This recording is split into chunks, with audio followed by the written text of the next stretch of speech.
From the Library of Congress in Washington, D.C. Good morning. Oh, good morning. Good morning.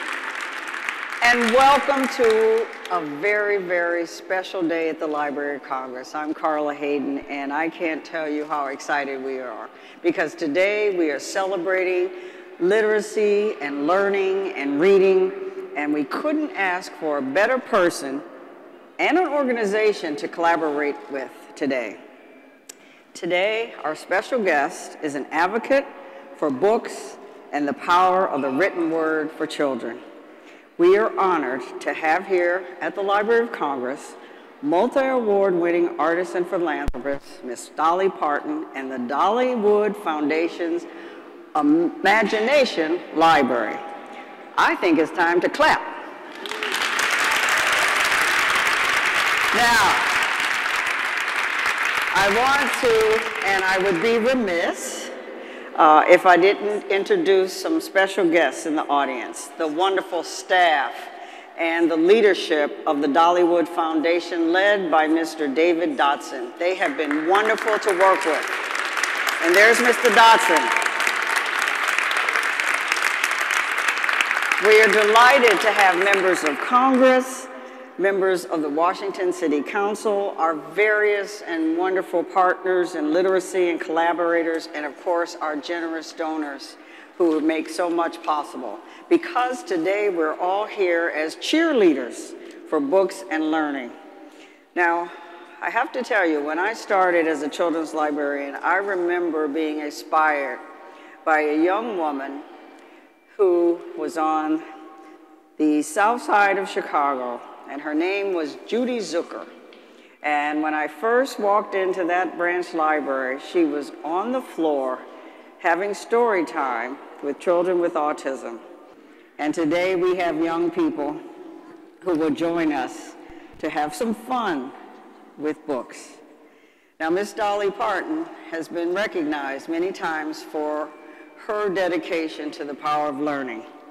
And for more than 2 decades, her Imagination Library has helped hundreds of thousands of children worldwide, giving them high-quality books to own, no matter what their family's income. And in 2014, she was awarded the Best Practices Award from the Library of Congress Literacy Foundation. So today, we are so pleased that we will be part of a milestone.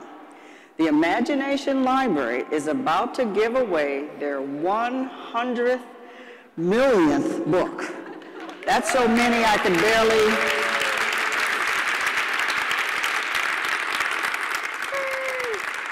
100th millionth book. And we are humbled that that book will join with millions of others at the Library of Congress. That book will be given to us today. So when the foundation started 23 years ago, the first books were distributed to the Tennessee county where Dolly grew up. And now it is a worldwide phenomenon.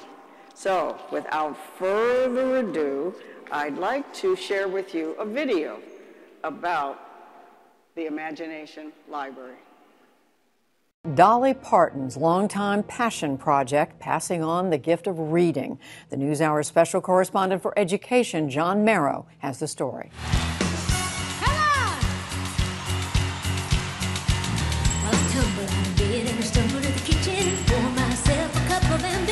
Most of you are probably familiar with Dolly Parton, but to some, Parton is more than a country music star. Everywhere I go, the kids call me the book lady. The thing that makes Dolly's Imagination Library unique is that the books come by mail. Right there is a kind of a thrill, you know. We send these books to them in their little name, with their name on it. They look forward to going to the mailbox. This is theirs. This is mine. So I am going to either learn to read it or I'm going to make somebody teach me how to read it. Each child receives 60 free books, one every month until age 5. I think it's so important for kids to develop a love of reading early in life. I have a 2-year-old myself, and watching her just explore the world through books, it's amazing. So she doesn't even have to leave her bedroom, and she's checking out different cultures, different cities, different countries. By enjoying a book, the imagination is engaged automatically, and whether a reader identifies with Ladybug Girl or another character, the reader sees themselves beyond their world, and the Dolly Parton Imagination Library offers a bigger world to the readers that they give books to, and what's better than that? I think what we are about is the emotional tie to books, that if children love something, they will continue to do it. Puff, puff, chug, chug with the little blue engine. Then you look to the right and then to the left. The value of reading to children is well documented. Kids who have books in their homes and are read to regularly are more likely to succeed in school. It really started out as a very personal thing for me, and it was originally just meant for the folks in my home county because of my dad. I think it is an incredible thing that Dolly Parton's Imagination Library has grown from 1,500 books a month to 1 million books a month. 1 million books a month. It shows two things to me. One, that there's a need for an organization like the Imagination Library, because if there are that many kids who are not getting books, who want them, it's incredible to have this place where they're able to get the books out. And that's the second thing to me, is that it's an organization that's so well run that they can do this. I can't imagine shipping out 1 million books. I mean, I can barely get my kids' lunches packed for school, and this is 1 million books a month. So it's an incredible thing, something to be proud of, and we're really happy to be part of it. A love of reading is instilled by a child getting their own books. There are programs all over the place, but this program has been so successful and just continues to be brilliant.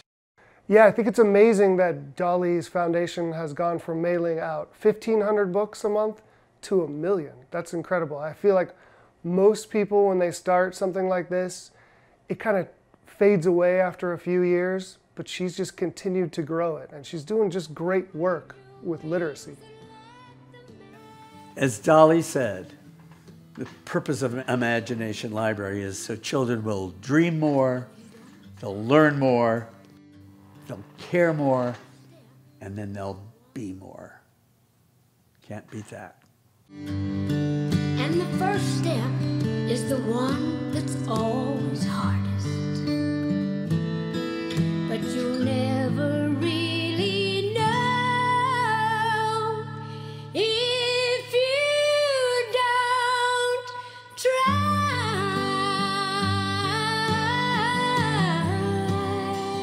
You have to try.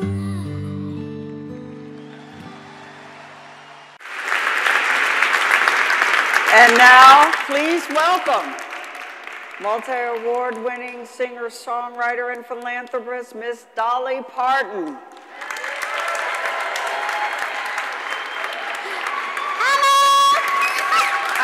Standing ovation. Thank you so much. Hi there. Wow. Well, hello to all of you. Hi up there. Oh, my. Well, it's nice to be here just in this wonderful place, D.C., and certainly here in the Library of Congress. What a beautiful building we have here. It's been called the most beautiful building in Washington, D.C. I think they're probably right. This is beautiful. And it's a beautiful day for us, and I'm just so happy and excited to be here. I was watching that little film back there on the little phone they had, and I was watching all that, seeing how all these things have happened through the years, and I'm just so proud and so honored to be here today with you. Well, we're honored that you're here because, as you know, we're sit? All about books. Would you like to sit? I was going to ask you a few questions. Seen us. They've seen us, and they know, because I'm interested, and I know a lot of our guests are interested in just how all of this got started. What inspired you to create this? This is such a program. Well, actually, the whole idea of the the Imagination Library, Library, I guess everybody has their story. And a lot of you may or may not know that much about me personally, but I grew up in the Great Smoky Mountains of East Tennessee, and I grew up in a very large family. There's 12 of us kids, and my dad was a very hardworking man. He grew up in a family of 14 or 15 kids, and my dad never had a chance to go to school, and Daddy couldn't read or write. But he was the smartest person that I've ever known. He thought he couldn't learn to read after he was grown. It was just one of those things. And so I had the idea to do something special for him. You know, in the Bible where it talks about honor your father and your mother, I don't think that necessarily means just to obey them. I think it means to bring honor to their name if you can. So I got my daddy involved with this little program. I wanted him to feel like he was part of something special. So we started the Imagination Library where we were giving books to the children in our home county, in Sevier County, where we were born and raised. And so we'd hoped that it would do good there.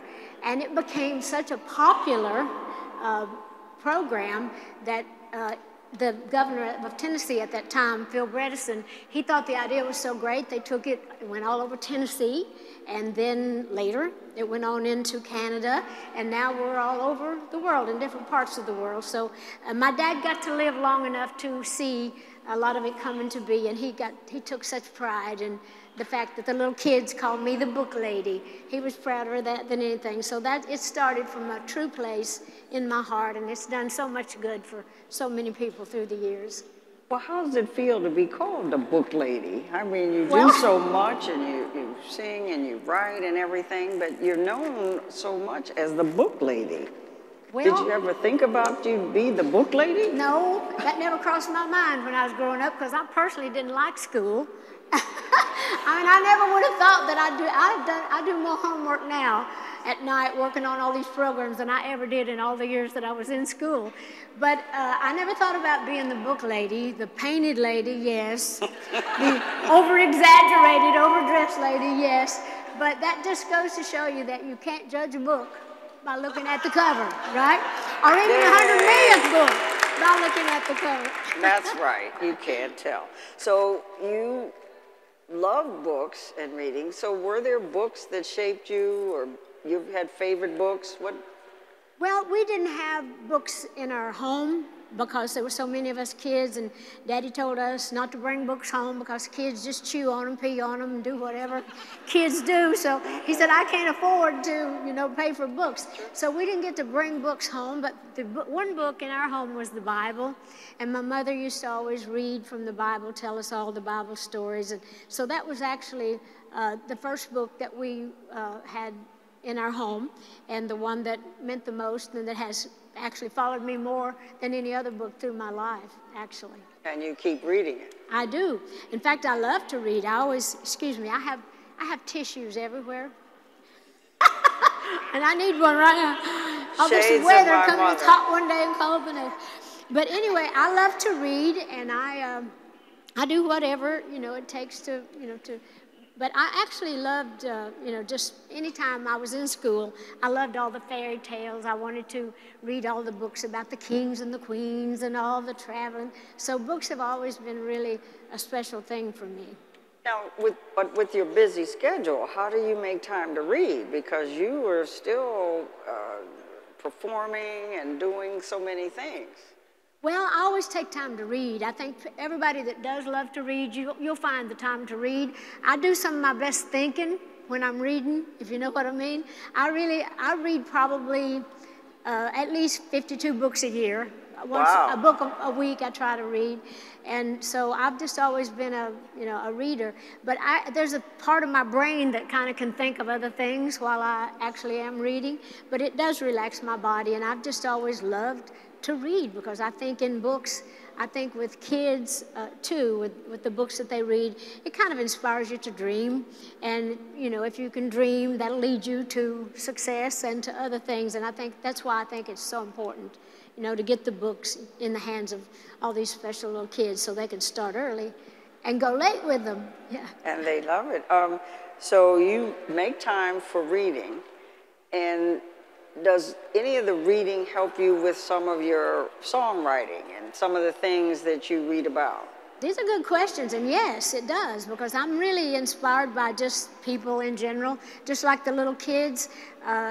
So a lot of the things I write, I have a children's CD out called I Believe in You, and a lot of the songs from that were inspired by the books that are in the Imagination Library. And The Little Engine That Could is the first book that we give out in the Imagination Library, and I think it really just talks about how to build confidence and to know that you can if you think you can. So I really am inspired by just looking at these faces today. I'll feel something or think something, and who knows what idea that it might trigger in me later on to write a song about. Because when you write, it's, you know, you just kind of just go by feelings and what touches you and how it touches you, and then you just find a clever way to put it into a song.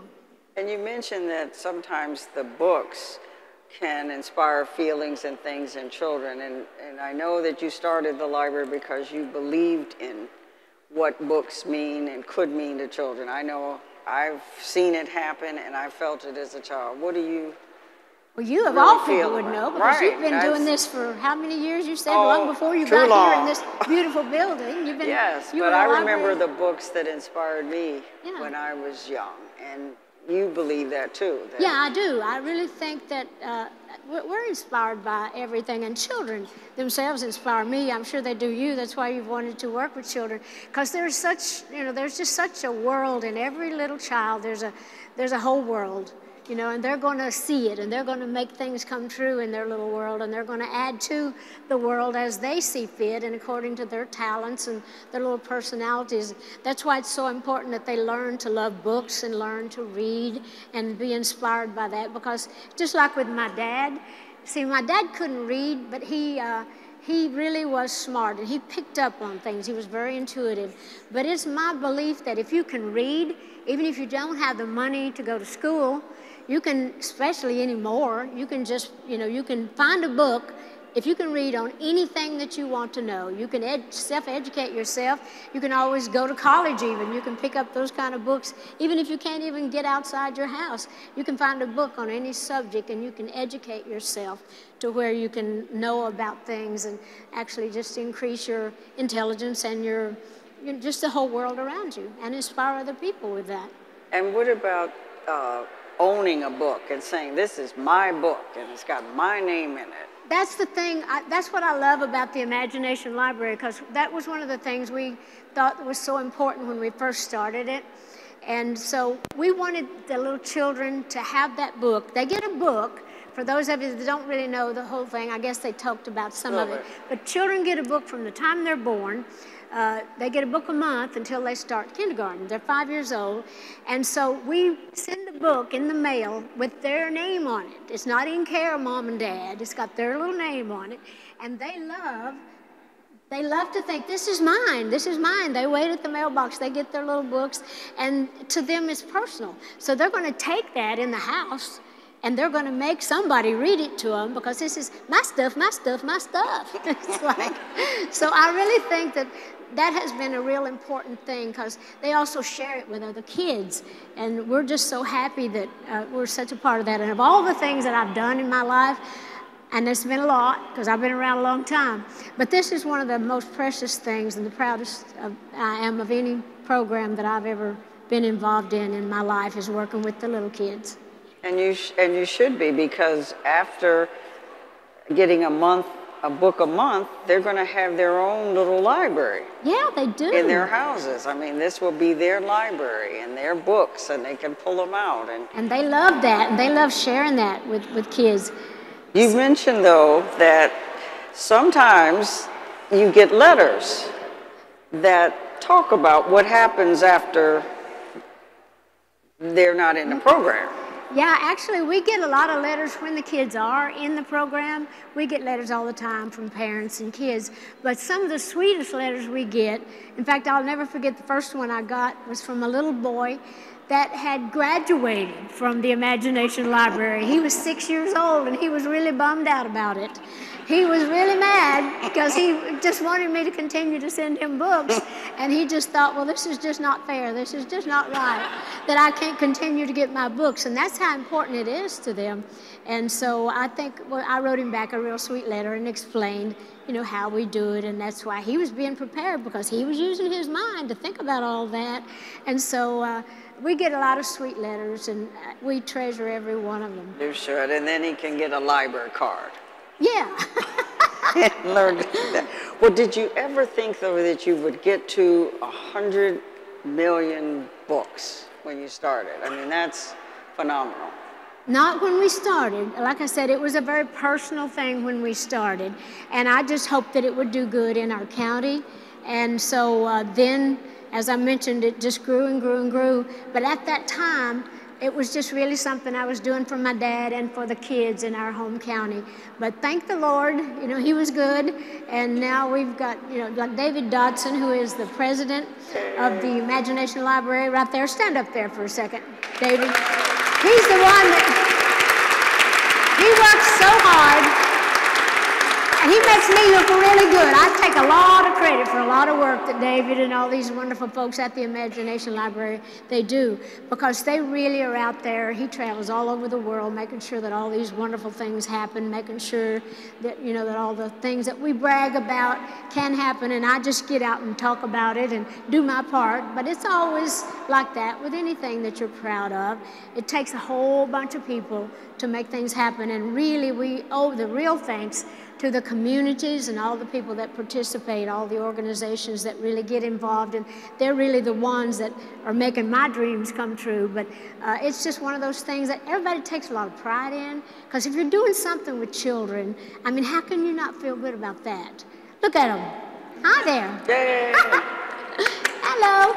So anyway, it's a good feeling all around. It's a win-win, as they say. Well, as I said at the beginning, we are so honored that the 100th millionth book That's a lot of will books. be given to the Library of Congress for our youngest thing.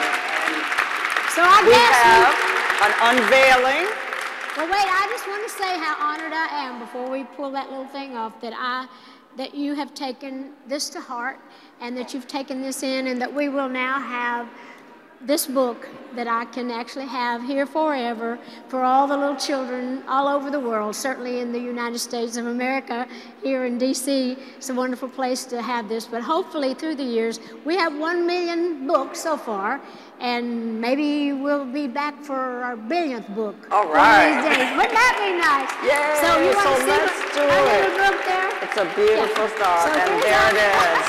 100 million And there's books. someone else. This is the Coat of Many Colors, which is the little story, actually, that this lady right here, let me mention her name. Yes. This is, I said, what's your name again?